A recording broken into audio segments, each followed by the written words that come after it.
Why do white people resent Black excellence? Let's talk about it. Not all white people are racist, obviously, but there is a specific subset for whom Black excellence seems like a personal affront to them, right? It really bothers them when Black people succeed. The 13th Amendment emancipated enslaved Black Americans in 1865, and then the Jim Crow laws kind of wrapped up with the passing of the Civil Rights Act in 1964. So if we do the math, that's about 61 years in which Black Americans were able to strive for success in any sort of meaningful way without like the constraints of the law pulling them down. 61 years. If we compare that to white Americans who besieged a land already owned and occupied by indigenous Americans, we'll put that around 1620 when, the Mayflower came here, then that gives them about 425 years to establish success in this country. 425 versus 61. If we compare those two fundamentally very different time spans, like, how much did white Americans actually do in all of that time? If we are to compare even the poorest and most underprivileged of white America to Black America generally, it is clear that white Americans are born way past the start line, right? By that I mean, by like nature of being white in American society, you do benefit from all sorts of privileges. And like, to be frank, you're not exhausted by the horrible experience of facing racism on a daily basis, right? You do have a ton of privileges. So I imagine existing in this bubble of privilege that you like totally deny, the existence of Black people for whom success is like second nature when it comes so easily and so readily, even though you've only had 61 years to achieve it, I imagine that's exhausting and frustrating. I imagine it makes people feel super, super inferior and hurts certain people's tiny, tiny little egos. And what do they blame that deep, deep psychic pain on? Well, of course, DEI and critical race theory and affirmative action. So I guess the question is, what might help those white Americans who just so strongly detest Black excellence? Like, what will help you? And for that, I would suggest like a lot of therapy, like a ton of therapy. And I would also just suggest that we open the schools, right? We teach people history. Yeah, maybe? Okay, bye! So today's topic is one that not many people are courageous enough to talk about, because it's one that it's a bit controversial, but we are going to stand with the truth here, because the white people are generally jealous and angered by the success of the Black people.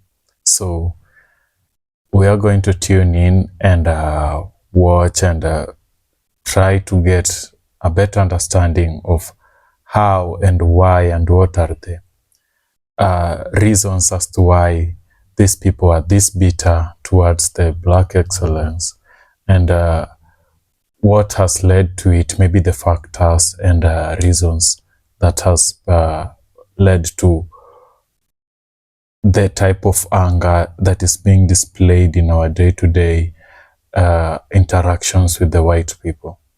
So tune in as we get to dig in and understand what has been happening all along. Kindly like, share, and subscribe, and let's go. 5 things most white people think about when they see a Black person. Number 1, that they are inferior. Number 2, that you're lazy. Number 3, that you're ignorant. Number 4, that you are illiterate. Number 5, that you have criminal activity and belong to a lower social economic status. But my saying is this: do not be judged by the color of your skin, but by the content of your character. This is Gilbert Wilkerson, and you're listening to Black Society. I was brought up in, quote, the Bedford-Stuyvesant, but I would like to say what scares us is I think we hear violence. Isn't it sad that we who have been the victims of so much violence, now whites fear violence from us? We do not have a history of killing white people. White people have a history of killing us. See? And what you fear, may I say this, sir? What you fear, it is a deep guilt thing that white folks suffer. You are afraid we ever come to power, we will do to you and your fathers what you and your people have done to us. And I think you are judging us by the state of your own mind, and that is not necessarily the mind of Black. Okay, I want to take a second and talk about the use of the phrase black excellence because it's been coming up in my comments so much. When someone says black excellence, it's used to refer to the success of someone that's black in a space that's traditionally not been open to black people. So for example, as late as 1959, African Americans were turned away from medical school simply because of their race. That's only 60 years. That could be your parents' or your grandparents' generation. Even today, the number of black physicians is less than 6%, compared to 15% of the US population. That means that there's still barriers for students of color wanting to enter into STEM careers. Black excellence is not excellence because you're black. It's succeeding in spite of the fact that historically, these spaces have kept black people out of them. And it's important to highlight black excellence so that people who have often not seen themselves in these spaces realize that they belong there too, and we can begin to change the narrative.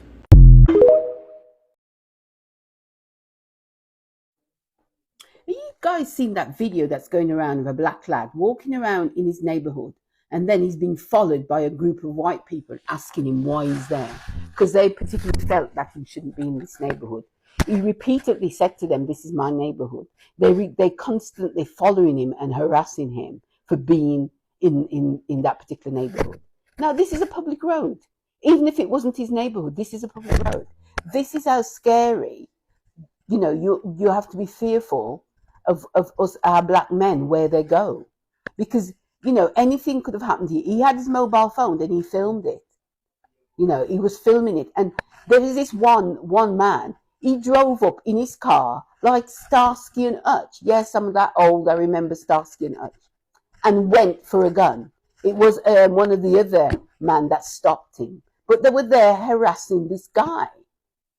He's walking, minding his own business and harassing him. He's in his own neighborhood. His mother has now put a statement out, says, yes, they do live in the neighborhood. And he went out for a walk so he can have a word, speak to his girlfriend privately on his phone. And why is it white people are so scared of black people? What is it?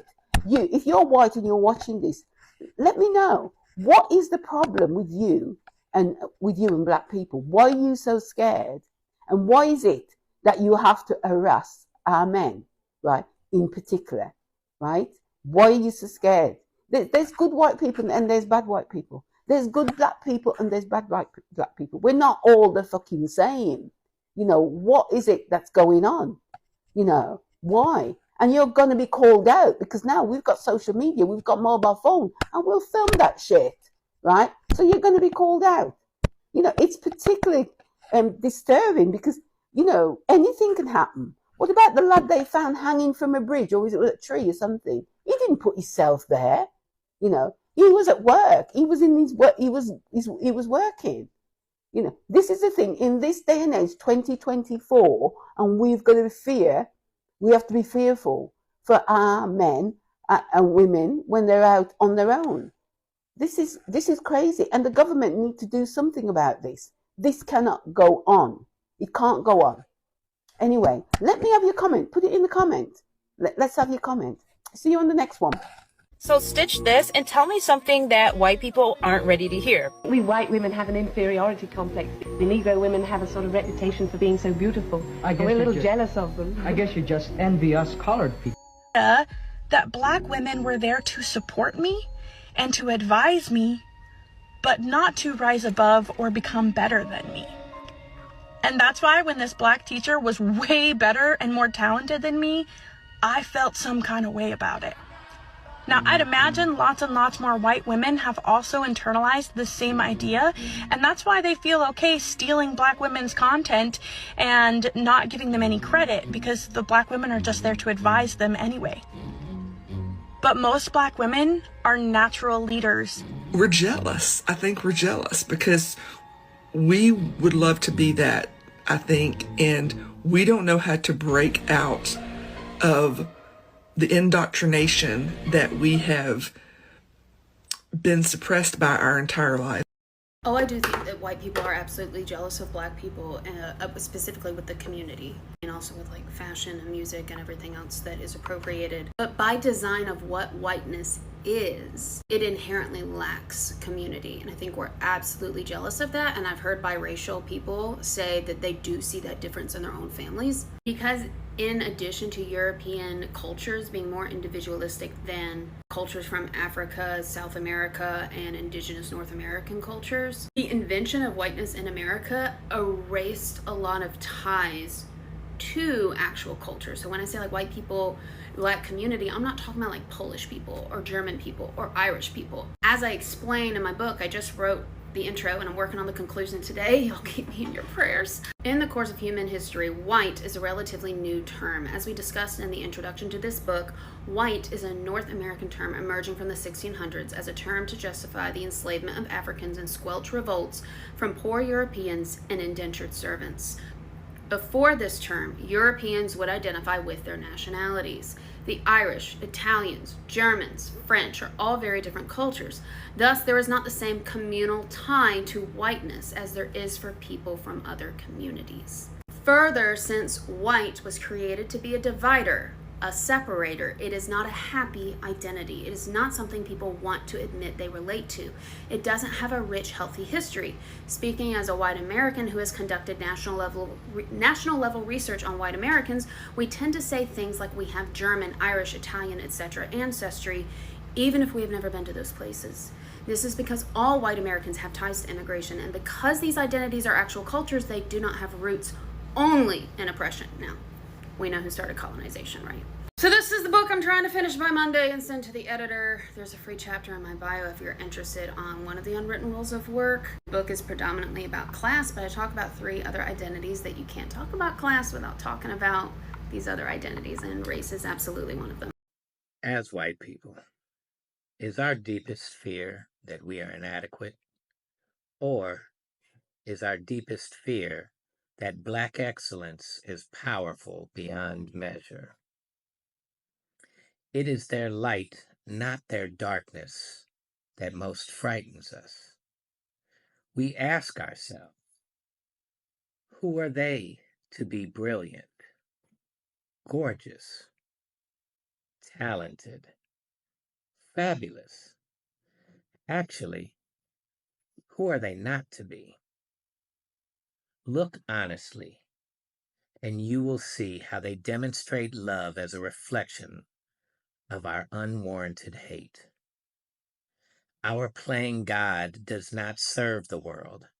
There is nothing enlightened about positioning ourselves and controlling the narrative so that Black and brown folks feel insecure around us. We are all meant to shine as children do. We were born to manifest the glory of the Spirit that is within us. And it's not just in some of us, it's in all of us, no matter what your skin tone is. And as we let our own light shine, by atoning for and repairing the harm of our ways, as we learn to serve and see the true greatness of Aboriginal and Indigenous cultures and human beings around us, we unconsciously give white people around the planet the permission to do the same. As we are liberated from our own fears, our presence automatically liberates others. From this point, we can build a new world that is connected to the planet and each other. Together, humanity is achievable. I'm in these non-toxic groups on Facebook where people live non-toxic lives and we're looking for non-toxic recommendations for the products that we use. And I made a Facebook post, this was a while back, and I was like, I'm looking for Black-owned non-toxic hair product recommendations for my entire family who has various hair types. And my post was just met with so many white women who are like, that's racist. Why are you looking for Black owned? I'm telling you, this post got endless comments full of hatred. Like, it just kept coming and coming and coming. We support Black businesses to get rid of the racial wealth gap. Like, it's seriously the least that you can do. It's the easiest thing that you can do. So I was like talking with these people in the comments, and they're coming at me and they're attacking me. And it brought out a side of me that I'm not proud of. I called them what they were. And basically my entire post got taken down. And so I didn't get any answers. But if this isn't a really good example of how white people don't want black people to succeed, I don't know what is. And so if you have any good recommendations for non-toxic products in general that are black owned, I would love for you to drop them in the comments, because I did get a couple of answers, but the post got taken down so suddenly that I couldn't write them down. And then some that we found that we ended up trying just didn't work out the way that we hoped. We have hair types ranging from 4A to C and hair like mine.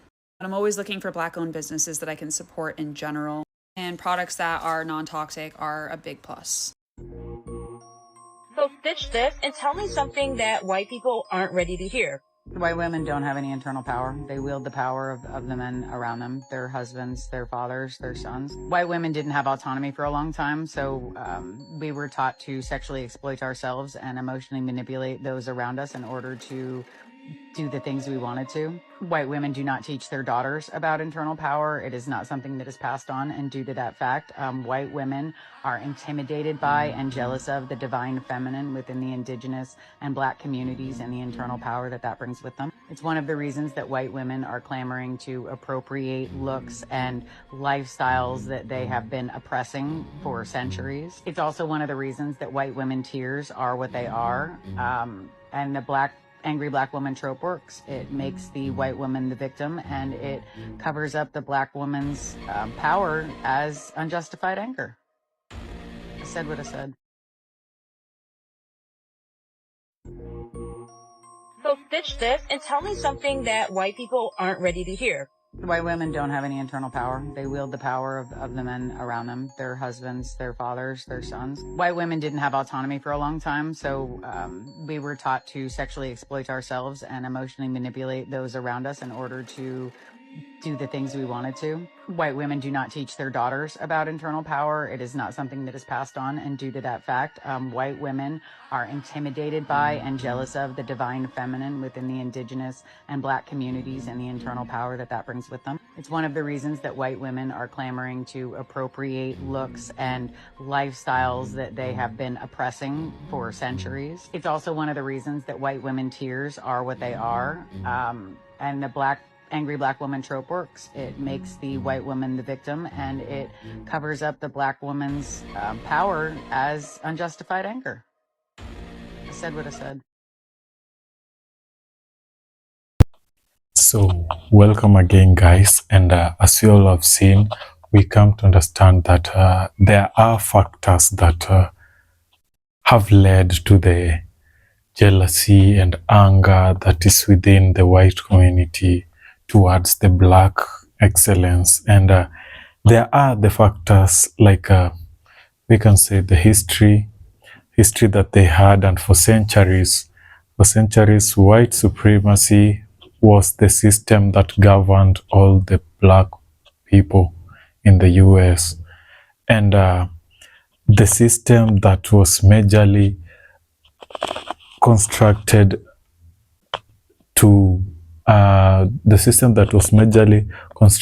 on slavery, colonization, and control. So these are people who have, we could say, it's not exactly what it is, but more of like main character syndrome, that everything has to be revolving around them, everything has to be done by them, and all the good things should be coming from them, while you can't live like that in the real world. You can't live like that in the real world. And that's why they have this fear that black excellence might as well take over the daily routine.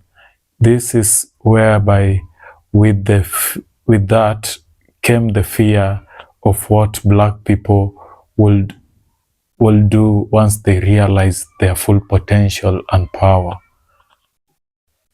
And black people are proving their point by excelling in arts, education, politics, and by this By this, there is the exposure, or blacks are exposing the lie, the great lie that was sold to them, that whiteness equals greatness.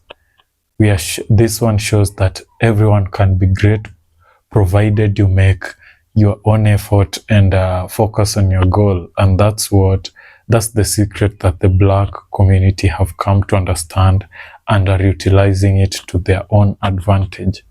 And this is sending shivers down the spines of the white supremacists and making them uncomfortable. Black community has also shown resilience and endurance. They have as a resilient spirit, and one thing most people don't understand, or mostly the white community, is that you can never break a spirit that was built on struggle.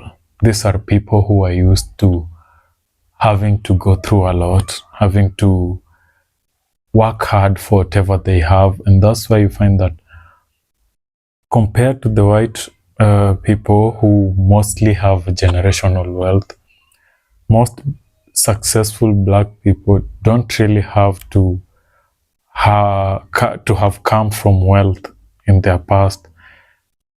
People have worked themselves to the position they are in today in their lives, because most people are working against poverty, and that's the reason as to why once a black person decides to make an effort towards a given goal, they send it all in and push in to make sure they achieve whatever they are working toward. You know, black excellence is built from pain, resistance, and uttermost survival, and thus brilliance can never be buried. And this one shows that black people, no matter how many times you push them down and try to make them feel unworthy, they'll always find a way to get back on their feet and prove you wrong. And this is another reason as to why the white community, some of them don't want to see these people excelling, because they feel that once they were down, they should have stayed there. But times are changing. This is a new generation. This is a new century. We are in the modern times, whereby people are more outspoken, people are well educated, there is the access of the internet, and people are learning and gaining information and learning to stand up for themselves, learning new skills to get them away from their comfort zones. People are doing more than 3 jobs, mostly skilled work, and that's one thing that does not sit well with some of the white supremacists. White people also have what you can call psychological guilt. This comes from the ugly past that they have, mostly things that were done by their forefathers, and they are yet to come into terms with the atrocities that were done by their forefathers by enslaving and silencing innocent people and taking the lands of the Native Americans and just creating chaos whenever they went, and mostly destabilizing people who are already doing well with their lives.